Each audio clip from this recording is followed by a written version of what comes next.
दोस्तों, इस साल बिहार में भर्तियों की बहुत ज्यादा भरमार है। तो इसी क्रम में आपकी एक नई भर्ती निकल के आई है, बिहार होमगार्ड की। और जैसा मैंने आपको अभी पिछले वीडियो में बताया था, जो बिहार होमगार्ड की एक और भर्ती आने वाली है, उसके तकरीबन आपको 30,000 के अल्ले पल्ले पद आपको देखने को मिलेंगे। लेकिन आज अभी जो भर्ती निकल कर आई है, पोस्ट है कंपनी कमांडर की। आज उस भर्ती के बारे में पूरी जानकारी लेते हैं, कैसे इसका पेपर होता है, क्या इसकी चयन प्रोसेस है, और फॉर्म भरते समय हमें किन किन बातों का सावधानी रखनी है।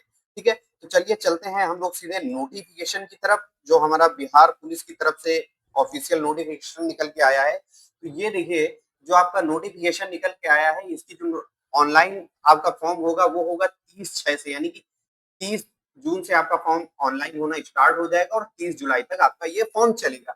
और यहाँ पर जो ये पद है, ये है आपका कंपनी कमांडर के लिए निकला हुआ है। बहुत ही अच्छी वैकेंसी है। आने वाले समय में बिहार में और सारी वैकेंसियां आनी है। तकरीबन आप ये मान लीजिए, बिहार में 45,000 पुलिस के पदों पर भर्तियां आने वाले समय में आने वाली है। तो पहले तो हम आज बात करेंगे, आज जो भर्ती आई हुई है इसके बारे में, इसका सारा कैसा क्या है। दोस्त, यहाँ पर हम लोग जब आगे चलते हैं, तो ये 65 पदों के लिए भर्ती निकाली गई है। और इस साल की अगर बात करें, तो इस साल की ये 8वीं भर्ती है। ठीक है, आगे चलते हैं तो यहाँ पर हमको देखने को मिलता है, इसमें इसमें जो योग्यता रहने वाली है, कौन कौन इसमें फॉर्म अप्लाई कर सकता है।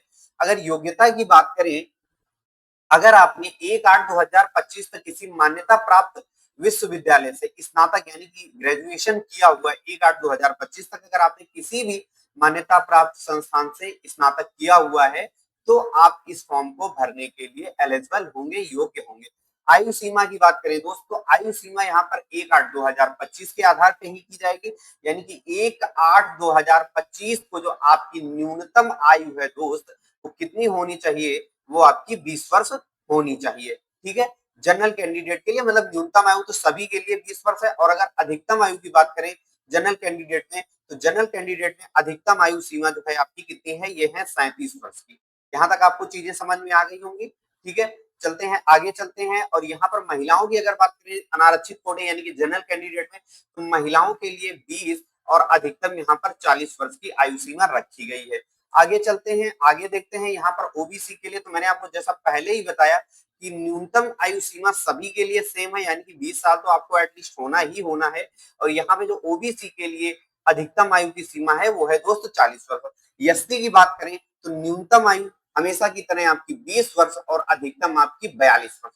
यहाँ तक होपफुली आपको चीजें समझ में आई होंगी। अब आगे चलते हैं, आगे देखते हैं इसमें फिजिकल का जो क्राइटेरिया है, फिजिकल का क्या क्राइटेरिया होता है। तो फिजिकल की अगर बात करें, यहाँ पर जो आपकी ऊंचाई मांगी जाती है, यानी कि हाइट मांगी जाती है पुरुषों की, तो आपको तकरीबन 165 सेंटीमीटर आपकी हाइट होनी ही चाहिए।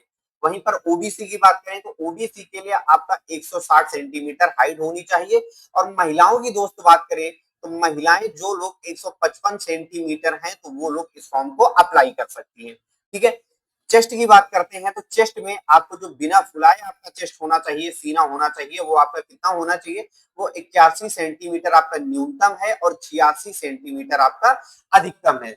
यहां तक चीजें समझ में आई। अब देखो, मेन चीज आपकी यहाँ पे क्या है, आपकी अगर हाइट है इतना, ठीक है, आपकी हाइट का आप क्राइटेरिया फुलफिल कर रहे हो, आपकी हाइट 165 है, अगर आप कैटेगरी में आते हो, तो अगर आपकी हाइट 160 है, तो आपको फॉर्म अप्लाई ही कर देना है। आपको इंतजार नहीं करना, या आपको ये नहीं सोचना कि भाई मैं फिजिकल के लिए एलिजिबल नहीं हूं, क्योंकि फिजिकल आप बाद में मेंटेन कर सकते हो। आगे चलते हैं, तो आगे चलने में हमको यहाँ पर देखने को मिलता है, जो इसकी लिखित परीक्षा होगी, तो इसकी जो दोस्तों लिखित परीक्षा होगी, ये 2 चरणों में होगी। ठीक है, कितने चरणों में होगी, यहाँ पर लिखित परीक्षा 2 चरणों में होगी। प्रारंभिक परीक्षा में 200 अंकों का एक प्रश्न पत्र होगा, यानी कि 200 अंकों का पेपर होगा, जिसमें टोटल जो प्रश्न होंगे, मतलब एक प्रश्न जो होगा वो 2 अंकों का होगा। ठीक है, कुल सवाल जो होंगे, कुल सवाल आपके 100 होंगे, और 100 मल्टीप्लाई 2, यानी कि एक सवाल आपका 2 अंकों का होगा, तो ये हो जाएंगे आपके 200 अंक। यहाँ तक आपको चीजें समझ में। परीक्षा की अवधि जो होगी, आपको 2 घंटे का यहाँ पे समय मिलेगा। और जो परीक्षा का पैटर्न होगा, सामान्य ज्ञान, सामयिक मुद्दे, सामायिक मुद्दे, है ना, ये चीजें, मतलब सामान्य ज्ञान, और आपका जीके, जीएस और करंट अफेयर आपसे पूछा जाएगा।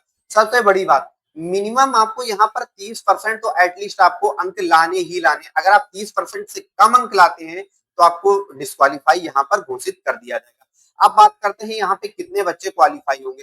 तो जितने आपके पद हैं, पद का आप 20 गुना कर लीजिए, इतने ही छात्र यहाँ पर क्वालिफाई किए जाएंगे। तकरीबन आपके 1500 के अल्ले पल्ले छात्र यहाँ पर क्वालिफाई किए जाएंगे। आगे चलते हैं, तो आगे चलने में हमको यहाँ पे ये देखना है कि जो सेकंड पेपर होगा, सेकंड पेपर में क्या चीजें होंगी। जो लोग फर्स्ट पेपर में क्वालिफाई हो जाएंगे वही लोग आपके सेकंड पेपर में बैठ पाएंगे। और सेकंड पेपर में आपका होगा क्या, यहाँ भी आपके दो मुख्य परीक्षा में दो पत्र होंगे।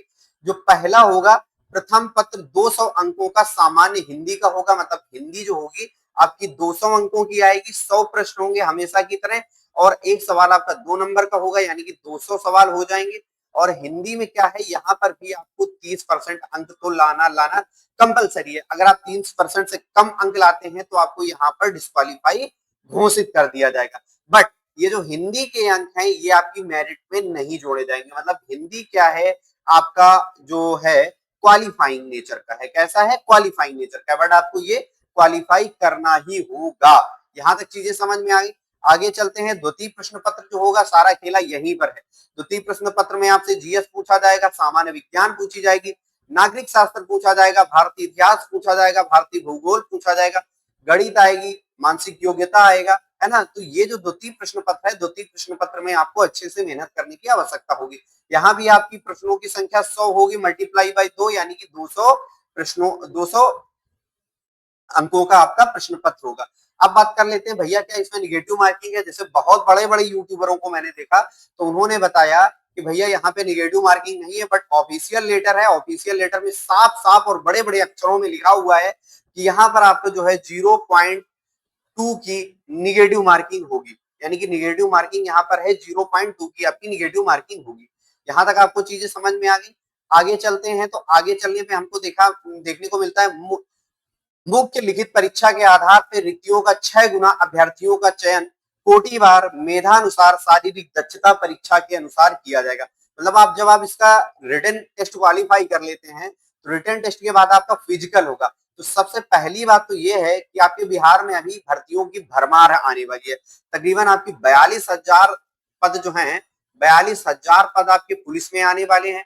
और वहीं तकरीबन अगर बात करें तो 30,000 पद होमगार्ड के आने वाले हैं। तो पहली चीज, जिनकी अभी तैयारी नहीं भी है तो उनसे मेरा एक ही उनके लिए सुझाव होगा कि वो लोग अपनी तैयारी चालू कर दें। कारण क्या है, आप यहाँ पर जाइए, ये भर्ती को देखिए, आप तैयारी करेंगे, भर्ती में बैठेंगे तो आपको एक स्तर पता लगेगा कि आपकी तैयारी का लेवल क्या है। और आने वाली जो भर्तियां हैं, जैसे जो पुलिस की भर्ती है, तो पुलिस की भर्ती संभावना है कि आपकी नवंबर माह में आपका इसका नोटिफिकेशन जो है रिलीज हो जाएगा। तो नवंबर तक में आपको एक अच्छा समय मिल जाएगा। और उस दरमियान तक अगर आप इस भर्ती से चूकते हैं तो उस भर्ती में आप निश्चित तौर पे अपना निशाना हिट कर सकते हैं। तो होपफुली आपको चीजें समझ में आई होंगी कि कैसा क्या इसका प्रक्रिया है, ये सारी चीजें समझ में आई होंगी। इसके बाद थोड़ा सा फिजिकल के बारे में देख लेते हैं। तो फिजिकल के लिए मैं डेडिकेटेड वीडियो बना दूंगा, जब इसका पूरा प्रोसेस हो जाएगा, रिटन हो जाएगा, तो मैं फिजिकल के लिए भी वीडियो बना दूंगा। अगर बात करें नॉर्मली, तो यहाँ पर जो फिजिकल में दौड़ है, दौड़ आपका 1.6 किलोमीटर की है, यानी कि 1.6 किलोमीटर आपको दौड़ करना है। और कितने ड्यूरेशन में करना है, तो वो करना है 6 मिनट 30 सेकंड में आपको करना है। अगर 6 मिनट 40 सेकंड आपका होता है तो आप डिस्क्वालीफाई घोषित कर दिए जाते हो। वहीं पर महिलाओं की दोस्त बात करें तो महिलाएं जो है आपकी 1 किलोमीटर की दौड़ जो है उनको आपका 6 मिनट में पूरा करना है। ध्यान रखिएगा, पुरुषों के लिए 1.6 है और महिलाओं के लिए 1 किलोमीटर की दौड़ यहाँ पर कंपलसरी है। बट टाइमिंग का आपको विशेष ध्यान रखना होगा। पुरुषों के लिए 6 मिनट 30 सेकंड है, जबकि महिलाओं के लिए दोस्त आपकी 6 मिनट की क्वालिफाइंग रेस है। यहां तक होपफुली चीजें आपको समझ में आई होंगी। आगे चलते हैं, आगे देखने को हमको यहाँ पर ये मिलता है पुरुषों के लिए जो आपकी लॉन्ग जंप और हाई जंप होती है यहाँ पर। तो अगर बात करते हैं ऊंची कूद की, तो जो पुरुषों के लिए ऊंची कूद होगी ये आपकी न्यूनतम 4 फीट तो आपको क्वालिफाई करना ही करना है। अगर आप 4 फीट से कम आते हैं तो आप यहाँ भी डिस्क्वालीफाई हो सकते हैं। तो एक चीज आपको ये समझना है कि आपको फिजिकल की तैयारी और रिटन की तैयारी दोनों एक साथ करना है ना। ये नहीं करना है कि भैया रिटन निकल जाएगा, रिजल्ट आएगा, रिजल्ट के बाद हम तैयारी करेंगे। अगर आप ये सोच रहे हैं तो आप अभी से ये मान लीजिए कि आप परीक्षा से दूर हैं, भर्ती से दूर हैं, आप डिस्क्वालीफाई हैं। दोनों की तैयारी अगर आप एक साथ करके चलते हैं, हो सकता है आप इस वाली परीक्षा में डिस्क्वालीफाई हो जाएं, बट आगे आने वाले जो आपके तकरीबन 45,000 पद हैं, तो वहां पे आपका निशाना बिल्कुल हिट हो जाएगा अगर दोनों चीजें आप एक समान लेकर के चलते हैं। होपफुली चीजें आपको समझ में आई होंगी। अगर चीजें आपको समझ में आई हैं तो वीडियो को लाइक कीजिएगा और चैनल को सब्सक्राइब कीजिएगा।